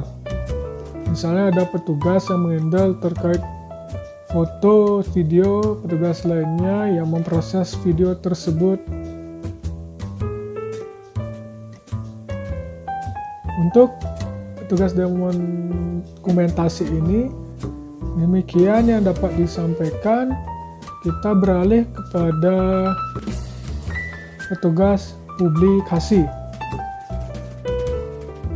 Selanjutnya, untuk petugas publikasi sendiri, tugas ini yang mengurus terkait penentuan media publikasi yang diperlukan agar informasi terkait kegiatan pemilu ini dapat mencakup masyarakat secara luas. Di sini petugas publikasi tersebut sangat berkaitan erat dengan petugas dokumentasi dan petugas teknis. Kaitannya jika petugas teknis seperti yang saya sampaikan tadi, dia yang menyusun draft terkait pemberitaan dan informasi terkait pemilu nantinya. Hal tersebut tentunya akan disisipi oleh dokumen-dokumen yang ada di petugas dokumentasi, baik berupa video maupun foto. Gabungan dari informasi tersebut dan foto tersebut tentunya akan dipublikasikan kepada masyarakat secara luas agar masyarakat paham dari proses pemilu ini, apakah pemilu ini sudah berada di tahap mana, misalnya apakah masih verifikasi, apakah sudah pengundian nomor. Jikapun sudah pengundian nomor, dengan adanya informasi, video, dan foto yang ada, masyarakat jadi paham nomor undi berapa sih pasangan calonnya dia, apakah nomor undi 1, nomor undi 2, nomor undi 3, dan sampai kepada nanti tahap kampanye. Sinilah pentingnya petugas publikasi. Untuk pertanyaan nomor 2 sendiri, sama seperti pertanyaan sebelumnya sudah saya jawab di atas. Itu dari bagian SDM kalau tidak salah. Untuk pertanyaan nomor 3 sendiri, menurut saya secara umum deskripsi jabatan atau job description dari petugas publikasi ini diantaranya melaksanakan publikasi informasi seluruh kegiatan pemilu untuk berbagai media, baik itu media cetak, koran, surat kabar, majalah, poster, tabloid, media audio, radio, dan media audiovisual untuk keperluan televisi, web, internet, serta yang tak kalah penting di zaman sekarang itu di media sosial. Karena hampir banyak orang yang sudah menggunakan media sosial di zaman sekarang. 2. Melakukan perawatan dan perbaikan sarana publikasi. Itu harus dikelola dengan baik agar tidak terjadi kerusakan yang berakibat gagalnya melakukan publikasi pada publik. Kemudian, menjawab saran dan masukan dari pengguna baik secara manual maupun elektronik dari publikasi yang sudah diterbitkan. Tentunya tak berapa banyak juga yang menanyakan terkait informasi tersebut. Biasanya mereka bertanya di media sosial ataupun menanyakan secara manual. Tugas publikasi ini harus mampu menjawab pertanyaan tersebut agar masyarakat itu menjadi lebih paham terkait pemilu ini. Kemudian menyusun dan melaporkan hasil pelaksanaan tugas kepada ketua panitia. Ini merupakan hal yang lumrah dan wajib dilakukan dari setiap posisi maupun jabatan. Terkait spesifikasi jabatan, tentunya menurut saya terdapat beberapa persyaratan yang harus dipenuhi. Persyaratannya pun hampir sama dengan tugas dokumentasi. Pendidikan formal minimal lah ya SMK, multimedia, jurusan multimedia atau yang relevan. Dan harus kreatif yang terpenting, di mana dia mampu memanfaatkan media-media yang ada untuk memberikan informasi kepada seluruh masyarakat tentang pelaksanaan pemilu. Dia mampu mengoperasikan media sosial dan sebagainya, kemampuan membangun untuk menjalin relasi karena berkaitan dengan publikasi yang dilakukan. Seperti jika dilakukan di media cetak, maka dia harus melakukan koordinasi dengan perusahaan yang bergerak di media pencetakan surat kabar dan sebagainya. Komunikasi yang baik kaitannya juga ke yang tadi, agar terjalin kerjasama yang baik juga terkait pelaksanaan pemilu ini. Dia mampu berkoordinasi dan bekerja sama secara efektif. Dan untuk jawaban nomor 5, hampir sama dengan jawaban sebelumnya, yang dimana karena saya sangat minim informasi terkait hal ini, jadi menurut saya lebih baik dilakukan job enrichment, di mana tugas dibagi-bagi kepada beberapa orang. Misalnya ada petugas yang menghandle publikasi di media cetak, petugas lainnya menghandle publikasi di media audiovisual seperti televisi, ada juga yang menghandle di radio, dan terakhir ada juga menghandle di media sosial.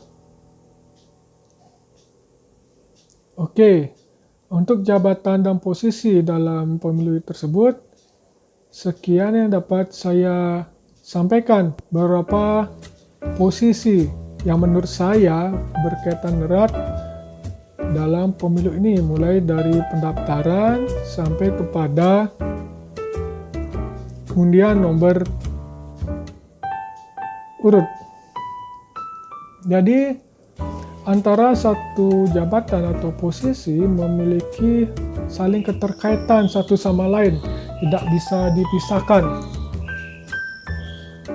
Nah, dari petugas back office di bagian SDM, bagian keuangan, akuntansi, dan anggaran, dan bagian umum saling berkoordinasi untuk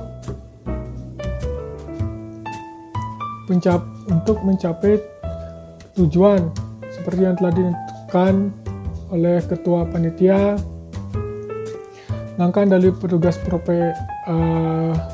operasional yang berkaitan langsung ke lapangan, terjun langsung ke lapangan, juga sangat saling berkaitan satu sama lain. Misalnya saja seperti yang saya katakan tadi, di tahap awal pendaftaran memang sangat dibutuhkan seorang resepsionis. Dari seorang resepsionis, para tamu tersebut akan diarahkan ke helpdesk. Dari helpdesk tersebut, para tamu, baik itu pasangan calon, gabungan pasangan calon maupun pasangan calon, partai politik, dia itu akan diberikan informasi dan diajak berkonsultasi terkait apa saja yang mereka tidak pahami. Informasi terkait persyaratan, bakal pasangan calon, sebagainya. Ketika pasangan calon telah melakukan persyaratan semuanya, mereka kemudian mengumpulkan persyaratan tersebut untuk diberikan kepada petugas verifikasi. Petugas verifikasi ini tentunya akan melakukan pengecekan terhadap berkas atau data yang dimiliki oleh pasangan calon. Selain itu,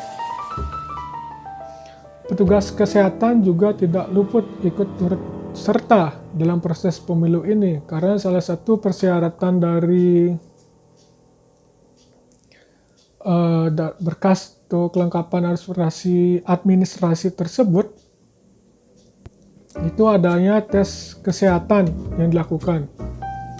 Kemudian dari petugas keamanan pun juga berperan penting, baik itu dari awal pendaftaran sampai dengan pengundian nomor undi. Mereka bertugas untuk memberikan kenyamanan dan keamanan dalam setiap pelaksanaan proses pemilu. Kemudian tadi juga saya katakan pelaksanaan teknis. Ini petugas pelaksana teknis ini juga sangat berkaitan terkait hal-hal teknis yang terjadi di lapangan. Sampai kepada pengundian nomor urut, bagaimana posisi nomor undinya, bagaimana posisi penonton, bagaimana jalannya acara, ini sangat penting. Kemudian tak luput juga dari petugas dokumentasi dan publikasi. Dokumentasi ini tentunya akan melakukan pemfotoan atau pemvideoan kepada setiap pelaksanaan pemilu yang nantinya melalui petugas publikasi akan dipublikasikan kepada masyarakat luas agar masyarakat mengerti tentang pelaksanaan pemilu tersebut dari proses pendaftaran sampai pada pengundian nomor urut. Ketika dia sudah mendapat informasi terkait pengundian nomor urut, dia juga akan menjadi tahu nomor urut berapa sih pasangan calon yang akan dipilih, apakah nomor urut 1 maupun nomor urut 2. Jadi dapat saya simpulkan, masing-masing dari posisi atau jabatan itu mempunyai tugas yang berbeda-beda. Tentunya tugas maupun orang yang dipekerjakan di jabatan atau posisi tersebut harus memiliki karakteristik tertentu. Job analysis adalah salah satu cara yang digunakan untuk menentukan pekerjaan, dan karakteristik orang seperti apa yang pantas untuk di posisi atau jabatan tersebut. Dari tugas yang diberikan, membuat job analisis tersebut tidaklah mudah, karena harus melakukan beberapa tahapan dan metode yang benar agar diperoleh informasi yang benar-benar tepat dan baik terkait job analisis. Seperti yang saya katakan tadi, di dalam tugas ini saya membaginya jadi dua, petugas operasional dan petugas back office. Baik itu petugas operasional dan petugas back office, keduanya saling mendukung satu sama lain demi menciptakan terlancarnya pelaksanaan pemilu. Dari pendaftaran sampai kepada pasangan calon tersebut mendapat nomor undian. Mereka saling berkoordinasi, berkolaborasi untuk mencapai tujuan yang telah ditentukan oleh ketua panitia. Oke, sekian tugas dari saya.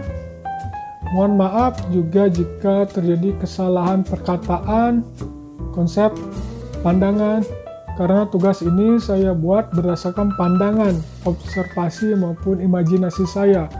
Jadi saya minta maaf jika terjadi kesalahan.